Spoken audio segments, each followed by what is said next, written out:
Sup you beautiful people. Hope you've had a fantastic day.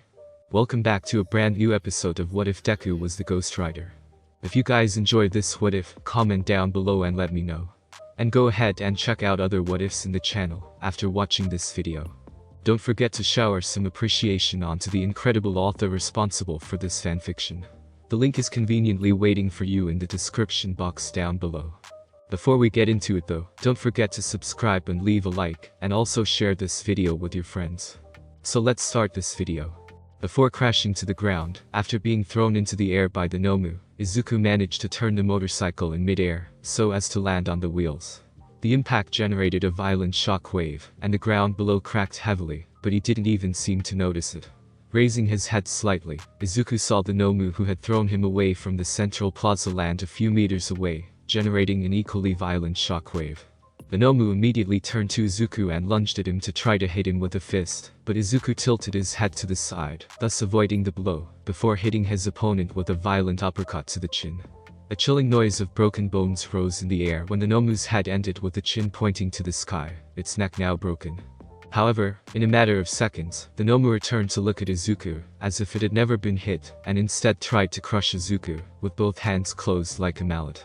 Izuku crossed his arms over the head to protect himself, and when the Nomu hit his arms, a violent shock wave uprooted some of the nearby trees from the ground, while Izuku and his bike created a small crater below them, with the bike that seemed to growl through the engine due to the pressure.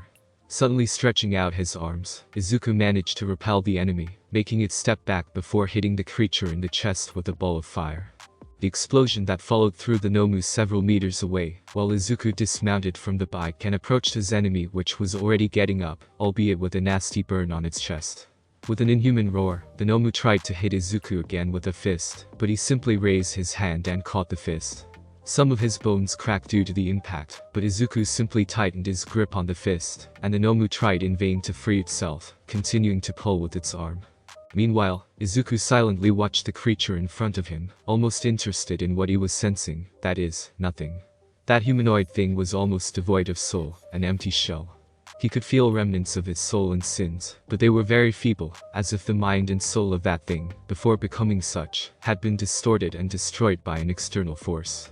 The Nomu managed to free itself at that moment by sacrificing part of its arm that remained in the hand of Izuku, not at all disturbed from what had just happened, as the arm of the creature would grow back in a few moments. Like a mindless beast, the Nomu tried again to hit the flaming skeleton with a fist, but this time Izuku grabbed its arm before throwing his opponent to the ground. The creature didn't have time to get up again that Izuku put a foot on its chest, as he held his right hand pointed straight up. Without hesitation, he punched the head of the Nomu with a fist wrapped in flames, and in a few moments a huge column of fire was generated around them, slowly consuming the monster, who howled in pain, trying to escape, but Izuku didn't let it go, and in a few seconds, the Nomu's howls of pain ceased as its body was slowly turned into ashes. A few seconds later, with only one movement of the arm, the flames dissipated and the remains of the Nomu crumbled on themselves, while Izuku had already turned to return to his motorcycle, when a small seismic shock caught his attention, and, not far away, he saw some trees thrown into the air. Slightly lowering his gaze, Izuku saw a large cloud of dust grow with the passing of seconds, and whatever had raised it, it was coming towards him. The Central Plaza, shortly before. Nomu. Tomoura's cry was all that the Nomu with the beat needed to shoot forward and intercept the All Might fist, which had immediately aimed at the young boy. The pro hero, however, struck the Nomu in the chest, but the creature didn't seem to suffer any damage, and tried to grab All Might by the arms, but he jumped back. No damage at all, thought All Might with narrowed eyes before looking for a moment at Tomoura. If I want to reach him, I need to deal with this thing first. And without hesitating, he tried to defeat the Nomu with a quick series of punches to the head, but none of them seemed to have an effect on the creature.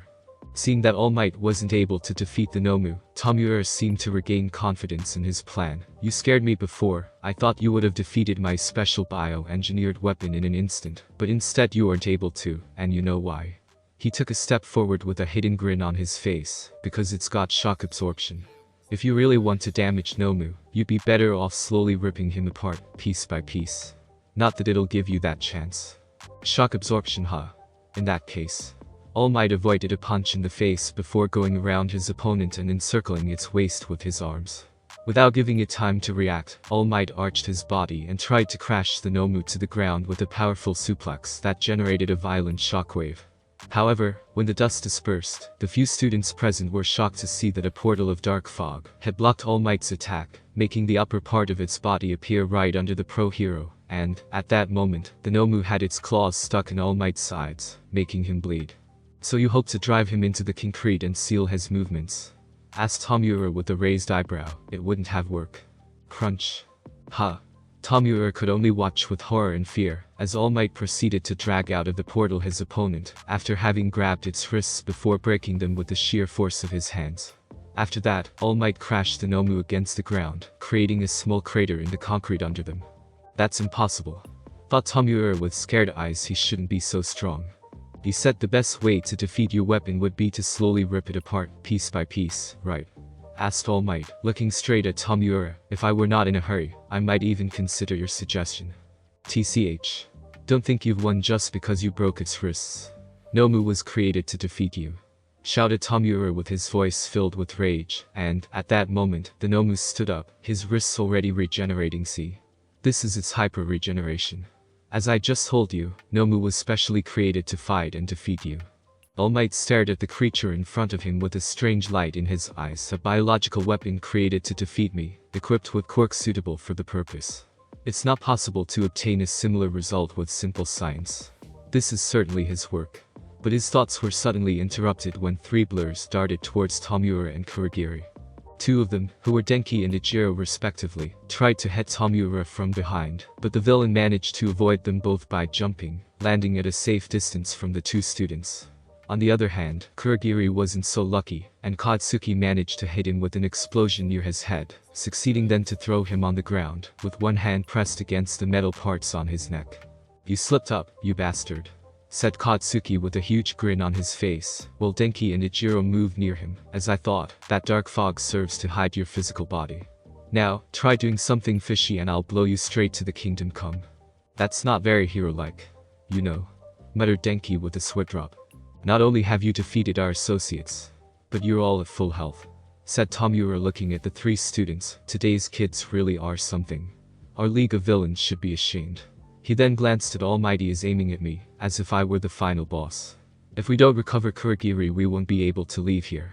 If I send Nomu to retrieve him, I won't have more defenses, but if what is said about All Might is true." Noticing his gaze, All Might couldn't help but narrow his own eyes. "He's plotting something." "Nomu?"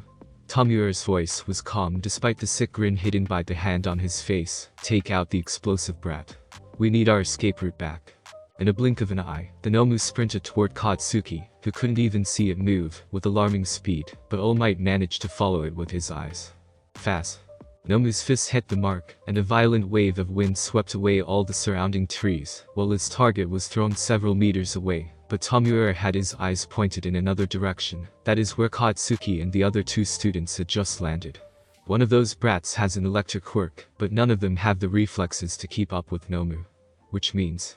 Looking towards the direction where the Nomu had struck someone, Tomura was delighted to see All Might with his arms crossed in front of his face, and a big bruise on the left forearm. Not far away, Katsuki and the others watched in astonishment the power shown by the creature which was fighting against the pro-hero. "That thing is dangerous," said Denki with a trembling voice. At his side, Katsuki gritted his teeth staring at the villain who had almost hit him without any difficulty. "I couldn't see a thing." All of a sudden, a female voice was heard behind them. "Kaminari, you're here too." And, turning around at the same time, the three students saw Momo come out from behind some trees, with an arm of Koji around her neck, while Tsuyu was right behind them, and judging by Koji's face and bloody bandages, he was suffering a lot. "More brats. At least one of them is injured. Maybe our associates are not that useless," said Tomura, catching their attention before returning his gaze to All Might, and it was at that moment that he noticed a detail first hidden by the dust raised by Nomu's blow. A demonic motorcycle with its rider a few meters from it, and his gaze was fixed on Tomura. His heart began to beat faster as his eyes first looked at the form of Izuku, and then noticed the complete absence of the second Nomu. This isn't good. All Might is still standing, and that damned flaming centaur must have killed the other Nomu. Tomura looked at his two opponents, but while Izuku was focused only on him, All Might turned his head to watch the blazing form of his student. Young Midoriya. You seem to have lost control again. Thought All Might before moving his gaze on the Nomu and Tomoura. I need to end this fast, before the situation gets worse. However, Tomoura seemed intent on making things worse. Kurogiri, Nomu. Slow down those two while I take care of the brats. Now reinforcements will be here in moments and will be game over. Before leaving, however, I want at least to leave some corpses at the feet of the #1 hero. The three villains dashed at the same time. All Might could see from the corner of his eye that Izuku had already jumped onto his bike, probably to launch himself on the attack, while the 6 students targeted by Tomoura were trying to get ready to defend themselves. Everything seemed to go in slow motion, while All Might himself was preparing to face the Nomu again, but then... It's fine, Tomoura. You can stop now. Out of nowhere, a strange ink-like liquid appeared behind the 3 villains, starting to fill with bubbles and growing in quantity to create a sort of vertical puddle from which came that deep and metallic male voice. Someone slowly began to come out of that liquid, and in a few moments, a person dressed in dark clothes entered the central plaza. He was tall, almost as tall as All Might, and the black suit was of little use to hide his imposing figure, but what caught the eye was his black skull-like mask with angular pipes at the top, and a strange large collar around his neck. He did nothing, simply remaining motionless on the spot, but it was more than enough to unleash a wave of fear and terror that hit the whole USJ. From the bravest of the students to the most cowardly villain, all of them were frozen by fear. Eyes full of terror and mouths open in silent screams. All they could see, all they could feel, was their imminent end. A slow and brutal end as reflected in the visions caused by that wave of pure malice and cruelty. The man just raised his head, looking at the hero not far from him. "We meet again, All Might." Said hero narrowed his eyes. "So you're finally back, all for one." On the road to the USJ, at the same time.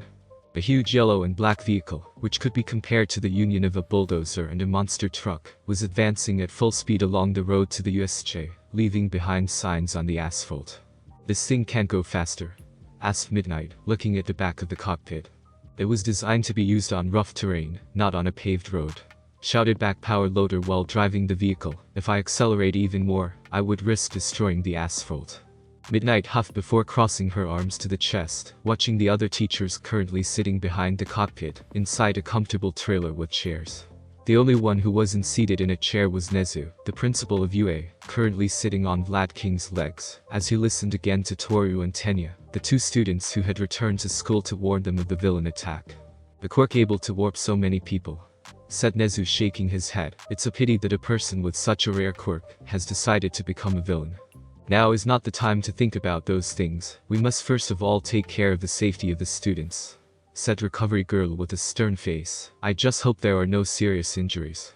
If I remember correctly, there is a well-equipped infirmary at the USJ. We could use that for any injured," proposed Cementus sitting in front of her.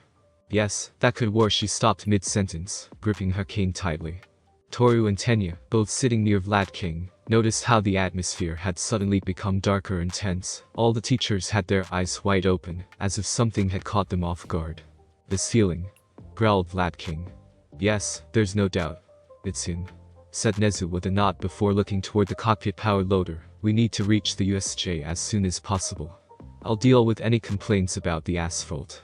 "Roger that, hold on tight back there," shouted the driver, and a few moments later everyone felt an increase in speed. Principal Nezu," said Toru with a weak voice. "Whom were you talking about?" The small humanoid animal sighed. "I would rather not talk to you about this, but if it goes like I think, you'll soon understand." Tenya looked at his classmate with worried eyes, feeling that Toru was doing the same with him. "What the hell is going on?" "USJ, Central Plaza." "Sensei," murmured Tomoura looking at the masked man with surprised eyes. "What are you doing here? You can't move with that body." "Don't worry, Tomoura. I'm not here to fight with All Might, but simply to take you home," said All for One with a calm voice. "Flaming Centaur's unexpected presence is a factor that alone could ruin your plan. Good thing I sent an eye to observe the situation."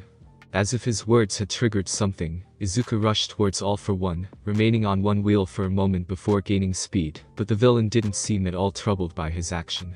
"Kurogiri, send him on the other side of the square," said All for One still with his calm voice.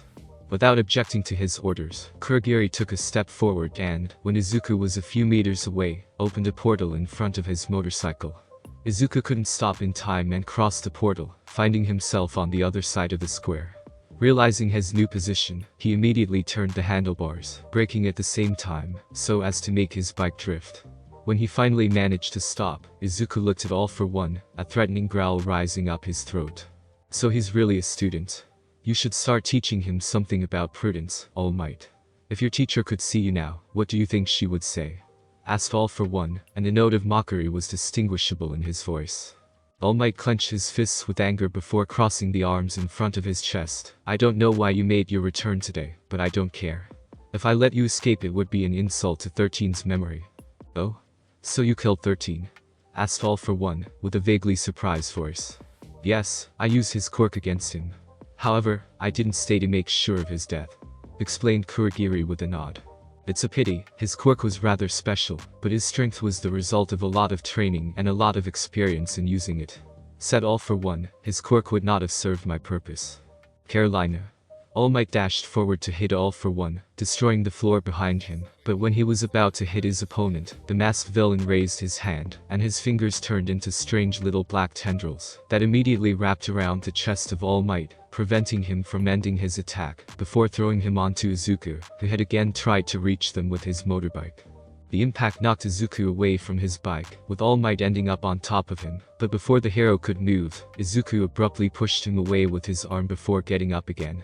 With a demonic snarl, he created flames around his arms which then turned into metal chains wrapped in fire, much to All Might's surprise, and with a wide movement of his arms, he whipped the air aiming at All for One with the chains that stretched out of all proportion, but his enemy raised a hand once again.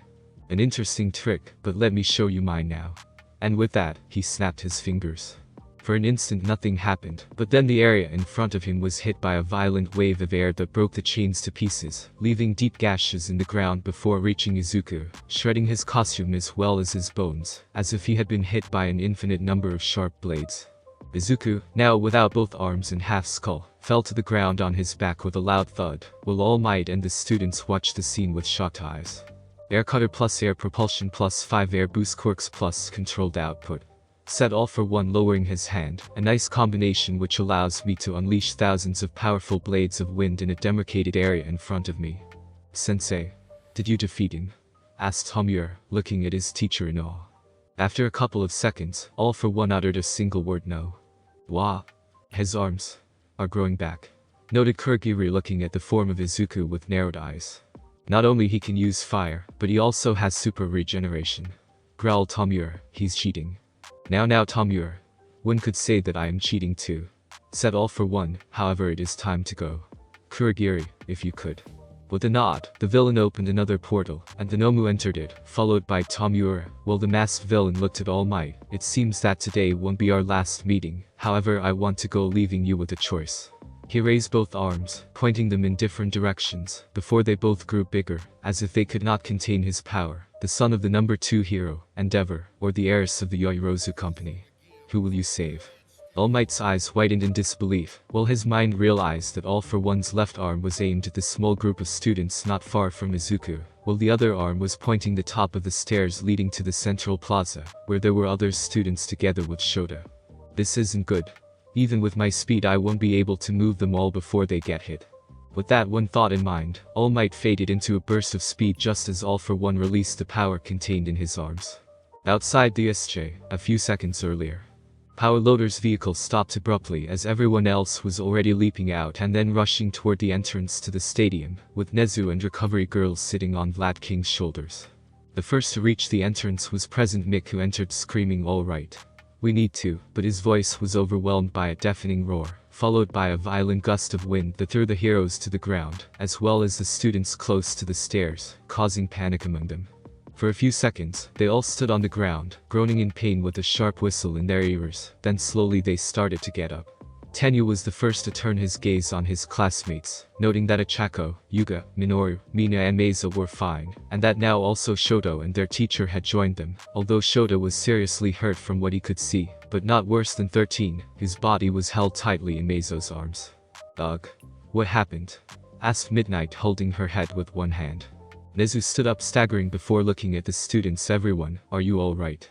Achako was the first to want to answer him, to tell him that they were fine, but the words died in her throat as soon as she remembered what happened to 13. Slowly, her gaze shifted to the hero in the arms of her classmate, and when even the teachers the state in which 13 was reduced, they couldn't hide the shock in their eyes.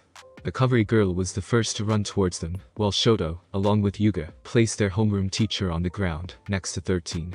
She stiffened as she saw 13's helmet, or at least what was left of it, completely black. Like All Might, she too put a hand at the base of the neck to feel a possible vibration in their suit, but she didn't feel anything. In her long career she had witnessed the death of many heroes, some of whom were also her dear friends, but each time her heart was about to stop knowing that she wasn't able to do anything. Without saying anything, she shifted her gaze to Shota, noting how his injuries, though brutal, weren't lethal, at least not if he received medical attention quickly. "Vlad, come here and help me to fix his arms. They are broken," said the old heroine with a firm voice while said man knelt at her side. Oi, what about 13? Shouted Midnight, pointing at her fellow hero, but Recovery Girl merely shook her head. "There's nothing that I can do now. We arrived late." Midnight opened her mouth to reply, but stopped when Ectoplasm put a hand on her shoulder, shaking his head. "Holy." Present Mick's voice caught their attention, and they saw that he was at the top of the stairs, intent on observing the situation below. Slowly, most of the teachers approached him along with the students, and what they saw shocked them even more. The place had been reduced to a wasteland.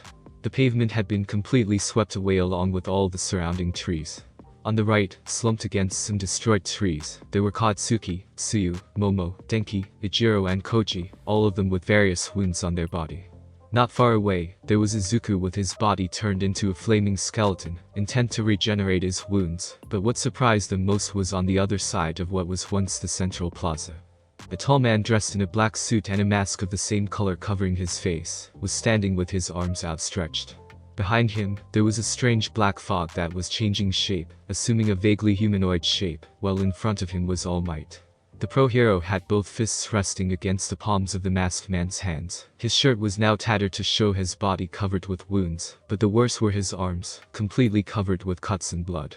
"You never cease to amaze me, All Might. Throw yourself in front of me and use 2 Texas Smash to counter my attacks without knowing what kind of attack I would have used," said All for One with an amused voice. "Since you were so driven to counteract my attack, I allowed myself to add impact recoil too, so that I could use your strength against you." All Might glared at him before taking a step back, raising his arms like a boxer. "I haven't lost yet, All for One.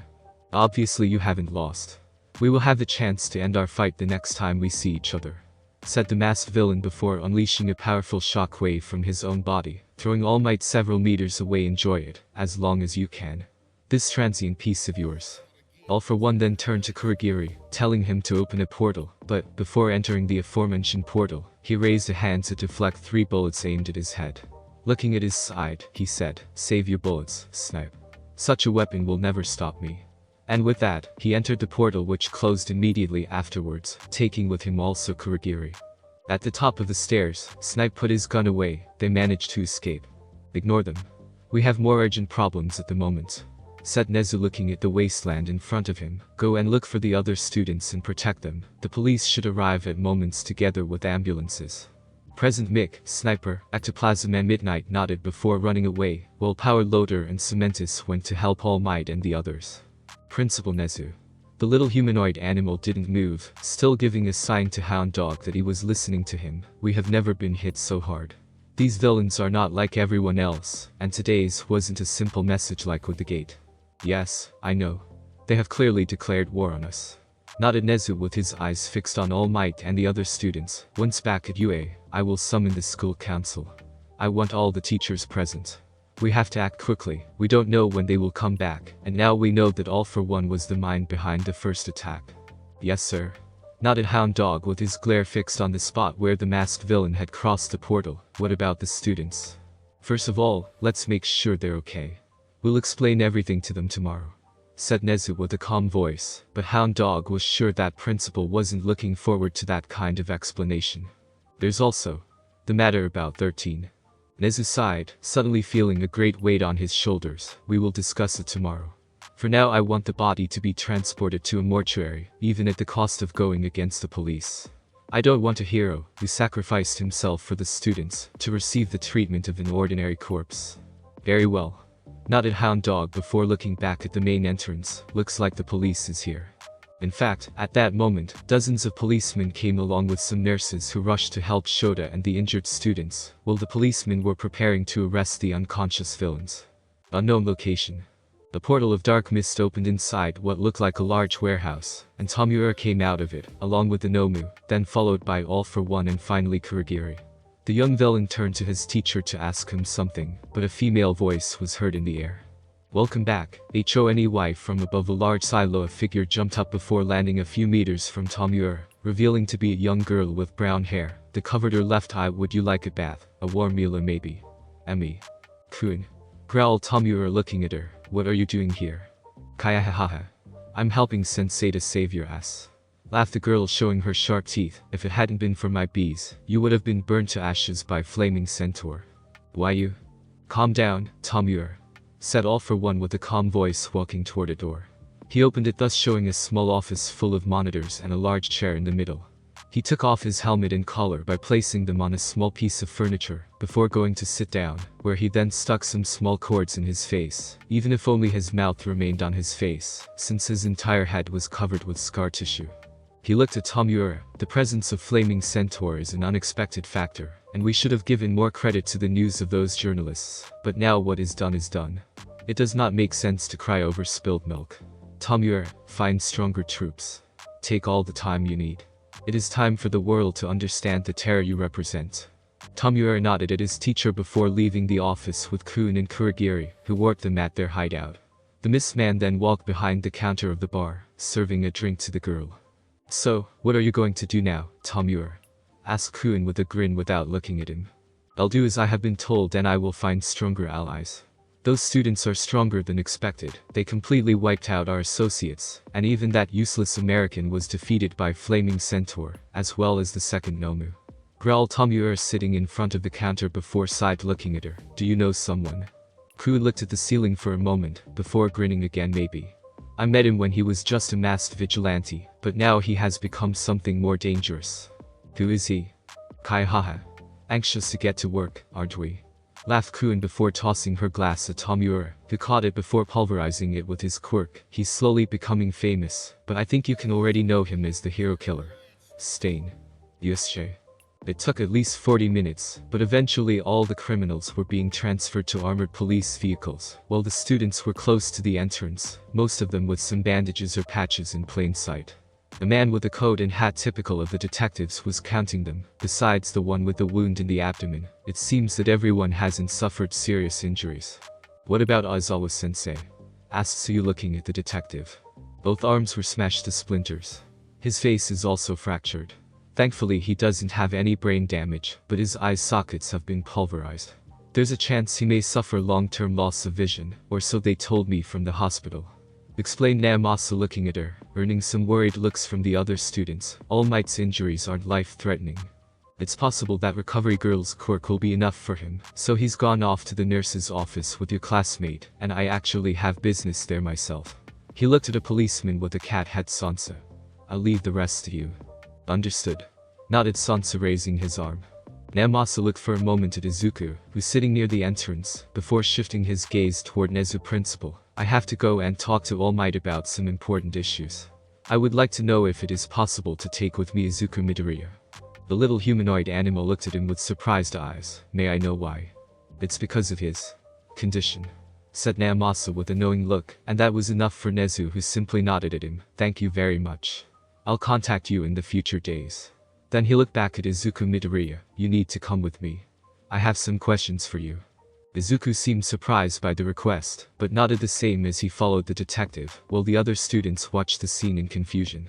However, when they asked why the detective had taken Izuku with him, Nezu told them that it wasn't important for now, and that soon they would all be back to school.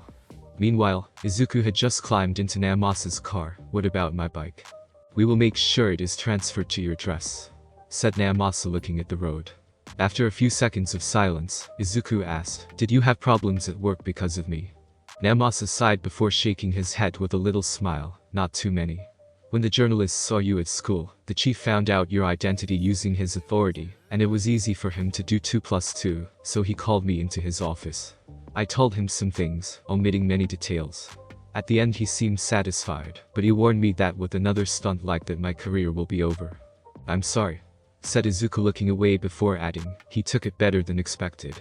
He is strict but just.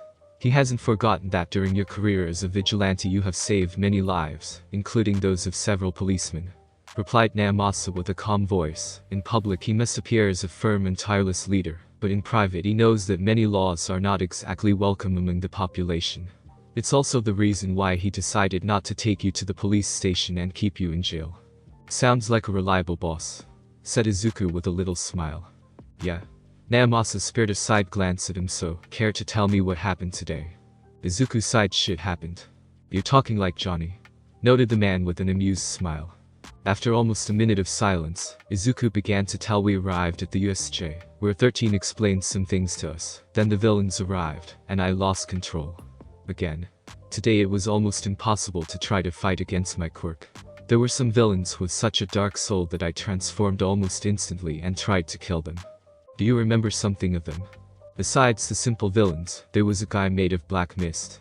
His name was Quirk or something like that. It was he who brought the villains into the USJ, and then dispersed all the students. Then there was the one who commanded them, a skinny guy with several hands attached to the body. He's the one who had the darkest soul of all, and looked like the leader of that group, because he was the one who gave orders to the Nomus, explained Izuku looking at City. The Nomus. 2 humanoid creatures, larger and more muscular than All Might, and with the brain visible to everyone, said Izuku with a nod. I fought one of them, and killed it, but from what I remember, I didn't feel anything, as if I were fighting an empty shell. I don't like it. From what we know about your quirk, you should be able to perceive something similar to the sins committed by those around you, but even an innocent person should give some results, said Naomasa, stopping in front of a red light. Anyone else? There was a man who fought against me, with a sand-based quirk. He was very strong, but above all, he was innocent. Naomasa looked at him with confused eyes. What do you mean? He's innocent. I fought him while I wasn't in control, but I didn't kill him, explained Izuku with his eyes closed, trying to remember their fight. Before I left I told him he was innocent. I see. I trust your judgment, but I think the police won't listen to me, especially after what happened with 13. Any judges will propose an exemplary punishment for all those we have arrested today, sighed Naomasa, driving toward Izuku's school. I know. It just seems strange to me that an innocent person decided to help those villains. If I remember correctly, he said he was doing it for his daughter, but I could be wrong, sighed Izuku, and in a few minutes Naomasa stopped the car in front of the main school gate. The two of them walked for a couple of minutes until they reached Recovery Girl's office, and the detective opened the door, apologizing for the intrusion. Lying on a bed with several bandages on his arms, there was All Might in his weak form, intent on staring at the ceiling. At his side, Recovery Girl was writing something on a piece of paper before turning to them. Oh, welcome. I guess you're here to talk to All Might, said the old heroine with a little smile. While Naomasa nodded, Izuku looked around before asking, where's Koda? Shouldn't he be here? He is resting in the next room. He needs to sleep, and it's better to leave him in silence with 2 little animals that I let in. Apparently they calm him, explained Recovery Girl. So, how are you doing, All Might? Asked Naomasa with a smile, walking toward the hero, who looked at him with a grin. Could be better, said All Might before shifting his gaze to Izuku. How are you feeling, young Midoriya? I'm fine, thanks, nodded the young boy sitting on a chair before asking, I know that maybe it doesn't concern me, but do you know who were those villains? Especially the one with the mask. All Might sighed, before sitting up against the back of the bed with a little effort. That man was All for One. You could say that he is and was the nemesis of all those who inherited One for All. Izuku looked with worried eyes at Recovery Girl and Naomasa, but the old heroine smiled. Don't worry, we all know about One for All. Outside this room there are a few other people who know the whole story, and in this school only Nezu is aware of it. I see. All Might coughed to get his attention back. As I was saying, he is my nemesis. Years ago he fought against my teacher and killed her while I was forced to flee to avoid dying with her. Do you remember when we met for the first time and I showed you my wound? When he saw Izuku nod, he continued, I got it in my last fight with All for One, not fighting Toxic Chainsaw. That time I defeated him, but he managed to escape. I thought I had weakened him so much that I stopped all his future plans, but in the end he came back, and apparently he is not alone. You're talking about the League of Villains? Asked Naomasa, having received some data from the short questions asked to the students. Is that what they're called? All Might shook his head anyway. Yes. That boy, Tomura, called him sensei, and from what I've seen, All for One wanted to help him, so I'm inclined to think that Tomura is a form of pupil or student. There are also these Nomus. Izuku told me that he fought against one of them before killing it, but the second one, said Namasa, gesturing to Izuku. I fought against the one with the beacon, trust me, it was really strong. It could resist my blows and possess the ability to regenerate at an alarming rate. It must be a creation of All for One, said All Might with a grim face before looking up at Namasa. What about Aizawa? How is he? Probably in the operating room. His wounds are not lethal, but his head and arms have been severely damaged, explained the detective. If you three heroes hadn't put your lives on the line, I don't know how it could have ended. We still lost 13. He went down like a hero, while protecting students under his custody, said Recovery Girl with a calm but sad voice. The funeral will probably be tomorrow morning. All Might shook his head, sad for losing a friend and fellow hero, before looking at Izuku. Young Midoriya, we need to talk. About what? Asked Izuku, raising an eyebrow. Maybe about his own quirk. About One for All. That was unexpected. What? Why? Young Midoriya, as you have surely noticed, I am no longer the hero of the past. With each passing day, the time limit for my heroic form is shortened, said All Might with a serious voice while looking at the young boy. Today I didn't push myself over the limit, because All for One intervened before I could fight at full power against that Nomu, but I still suffered some damage, especially in the arms, and now I'm not able to fight for at least a couple of days. He sighed again. What I'm trying to say is that now that he is back, our last fight could be very close. Although he showed his strength today, I'm sure he's not 100% just like me. So, your next fight will be the last one, whatever happens. Most likely. That's why I need to find a successor for One for All, so that in the worst case, someone else will be there after me. The hero looked for a moment outside the window. That's why I would like you to be the temporary holder of One for All. Izuku looked at him with confusion. He was about to say no, since they had already discussed in the past about it, but the temporary part was new. What do you mean with temporary holder? All Might raised a finger. There are some aspects of my quirk that I have to explain to you. First of all, in order for the baton to pass successfully, both sides must be in favor. To get One for All, you have to assimilate my DNA inside of you, but if you were against the idea, nothing would happen even after having assimilated my DNA. Same thing for the reverse case. He raised a second finger. The second part that I haven't explained to you before is that if you accepted to get One for All, you wouldn't automatically become the 9th holder of this quirk. Izuku continued to look at him in confusion, not understanding how such a thing was possible. Do I have to do something specific to become the 9th holder? Midoriya. He looked at Recovery Girl. You know that One for All is a quirk that allows you to stockpile your power along with the previous owner's power, right? He nodded. Now look at this. The old woman showed him a transparent vase with some flowers inside, then took a small pocket of water used for transfusions. Gently, she placed a bag of water inside the vase.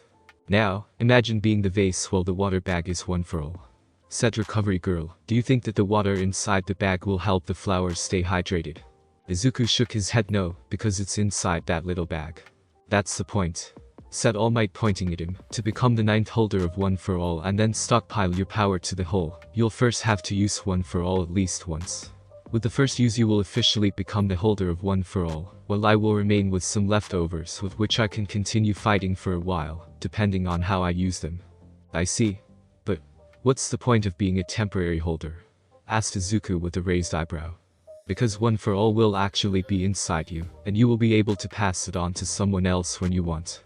It's a security measure, so to speak, in case something happens to me, explained All Might again with his serious voice. When you pass it on to someone, without ever using One for All, that person will become the 9th holder, as long as they use this quirk. Izuku nodded, having understood All Might's reasoning in wanting to entrust his quirk to him. I guess I can do that. For a moment I thought you wanted me to become the 9th holder. No, in the past you told me that you didn't want to inherit my power, and I can't force you to change your mind. It's not my style, said All Might while shaking his head. The young boy nodded again, but then a doubt made its way into his mind. What about my own quirk? You know that sometimes I lose control of my own body. What would happen if I use One for All while I'm not in control? I don't think you will use it, said All Might with a calm voice. From what I've seen and heard, your quirk is unique and extremely powerful. When you are in control, you still cannot use its full power, while when you lose control, We haven't yet met someone who could stop you. Today All For One managed to damage you, but you were already regenerating immediately after being hit. I have the impression that none of us really saw the true power of your quirk.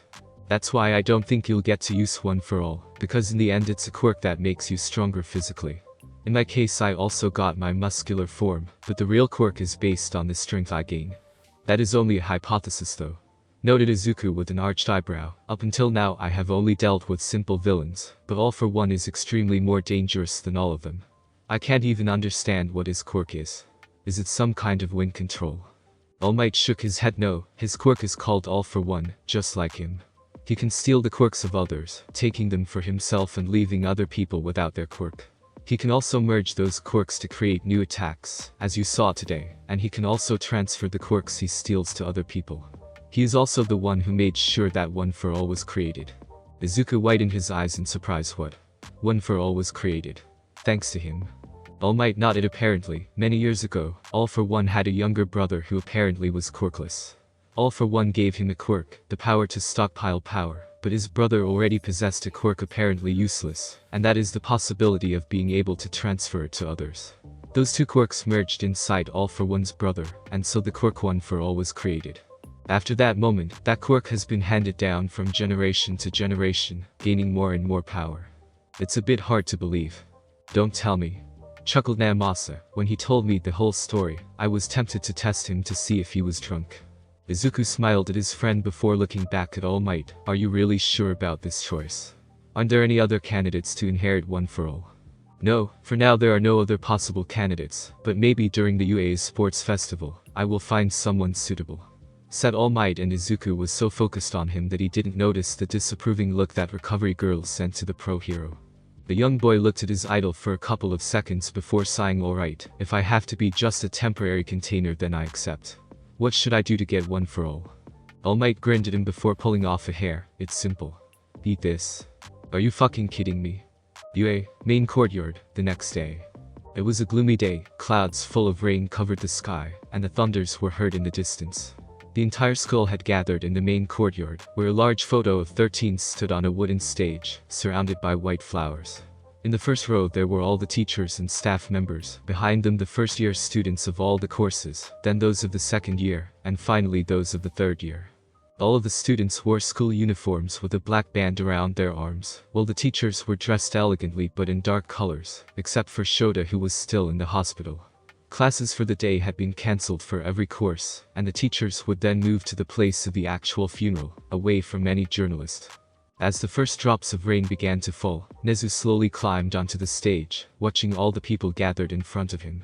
As you have probably already heard, yesterday something unexpected and terrible happened. During a lesson at the unforeseen simulation joint, the class 1 of the hero course was attacked by a large group of villains. Their aim was to kill All Might, but that didn't stop them from creating chaos and trying to kill the students.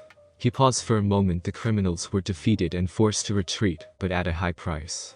13, a hero who dedicated his life to saving people and teaching at this school, was killed while defending the students. He was not strong, he was not fit to fight, but that didn't stop him, and he did everything to protect others. All the heroes should take inspiration from him, because he put the safety of others in front of everything, even in front of his own life.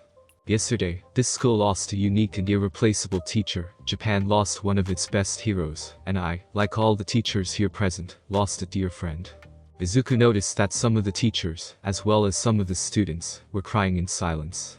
None of them was showing their emotions, but he could very well notice the sadness in their eyes, even in those of All Might. His arms were still bandaged. This school will go on, each of us will go on, to pay tribute to the memory of 13, one of the best heroes I've ever known. His dream was to teach students to use their quirk to save the defenseless people, and I hope that those who have had him as a teacher will take his teachings with them forever.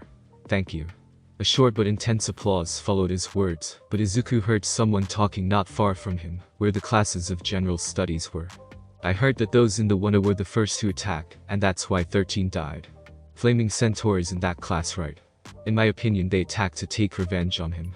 I still don't understand how they could have admitted him here. Izuku slowly clenched his fists without saying anything. As far as he knew, it could also be true, but from his memories, all those villains were terrified of him, and Tomura wanted to kill All Might, but nothing gave the right to those students, who weren't present during that hell, to talk about it. Behind him, Momo noticed his gesture before looking at him with worried eyes. A little while later, when the crowd had dispersed and the students headed home, Izuku was standing in front of his motorcycle wearing a black leather jacket over his uniform. Shaking his head to chase away some thoughts from his mind, he started to put on his helmet when a voice surprised him from behind. Midoriya. Turning around to see who had spoken, he was surprised to see Momo walking towards him with an umbrella, probably created with her quirk. Yorozu. What are you doing here? I wanted to talk to you. I hope I didn't disturb you, said Momo looking at his helmet and then his motorbike. No, don't worry. What did you want to talk about? Asked Izuku leaning against the bike after placing the helmet above the saddle. After the principal's speech, I noticed how you were reacting to the words of the other students. Izuku sighed, shifting his gaze to the ground. And what do you think about it? They're wrong. Izuku looked at her with surprised eyes. They weren't there with us, they didn't have to fight against bloodthirsty villains, and above all, they didn't experience that feeling of absolute terror when that masked man appeared. Momo couldn't suppress a shiver, while remembering that moment. It is true, Bakugo, Kirishima, and Kaminari shouldn't have been acting impulsively, but it's not their fault and the same goes for you. If you hadn't been there, I don't know what would have happened to me and the others. If I could control my quirk, I wouldn't have flung myself towards them. I could have been there and saved 13 maybe, replied Izuku, but in the end he's gone, and it makes no sense to think about what could have changed. Momo remained silent for a few seconds. Thank you. Izuku looked at her with confused eyes. Why are you thanking me? Because you saved my life, as well as that of Asudi and Kota. Yesterday we were in trouble, and we could no longer defend ourselves, but then you came and you defeated all those villains. If it weren't for you, Asudi and I would have suffered a fate worse than death, and for that, thank you, explained Momo with a little smile on her lips. Izuku matched the smile well. At least something went right. A sudden thundering caught their attention. They were both close to the school's underground parking's exit, and from there they could see how a real storm broke out. Looking at Momo for a moment, he asked her, "Do you want me to take you home?" Momo looked at him with surprised eyes, not expecting that kind of question. It's raining a lot and you only have an umbrella. If you want you can create a waterproof cape and I'll take you home, said Izuku, gesturing to his motorcycle. I drive well in the rain. Oh no, don't worry. The car is waiting for me, said Momo, waving her hand. Izuku arched an eyebrow, but said nothing before shrugging. Suit yourself. Can I ask you one thing?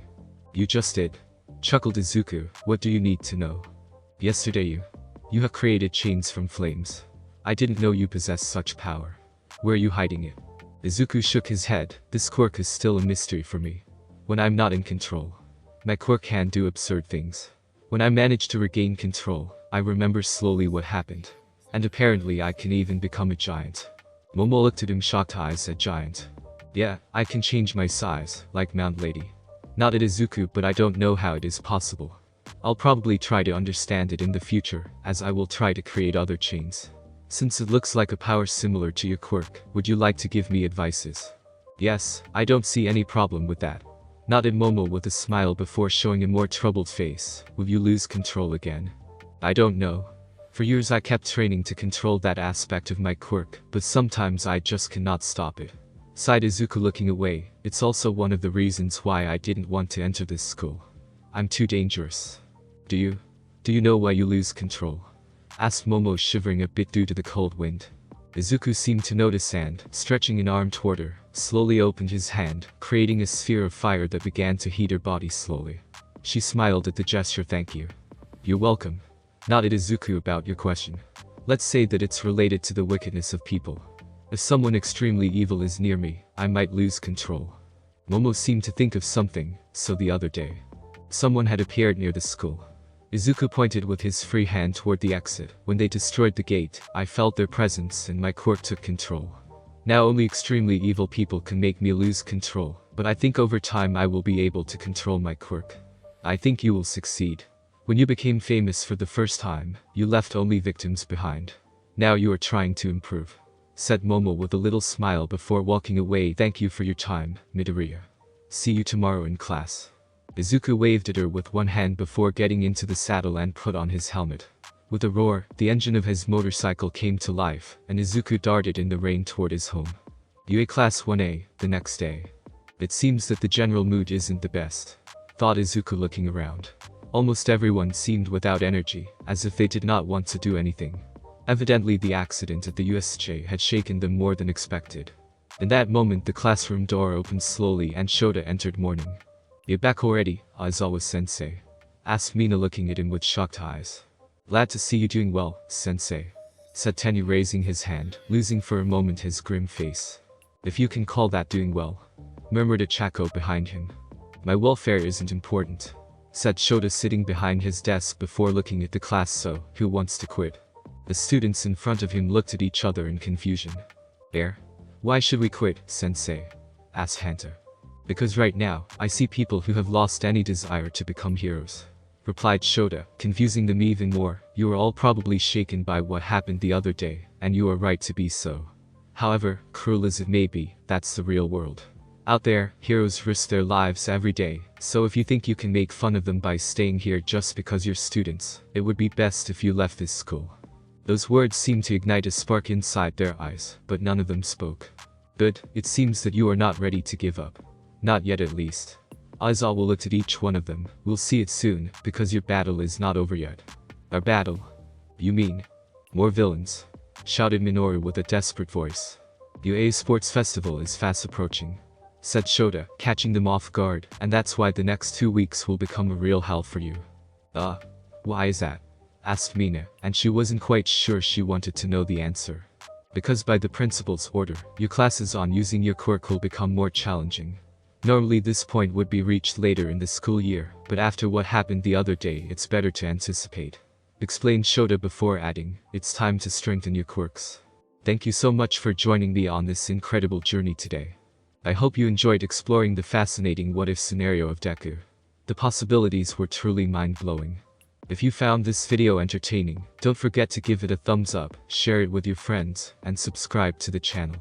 Your support means the world to me and inspires me to bring you more captivating content in the future. Stay tuned for more exciting what-if stories and other amazing videos coming your way. Until next time, take care, stay curious.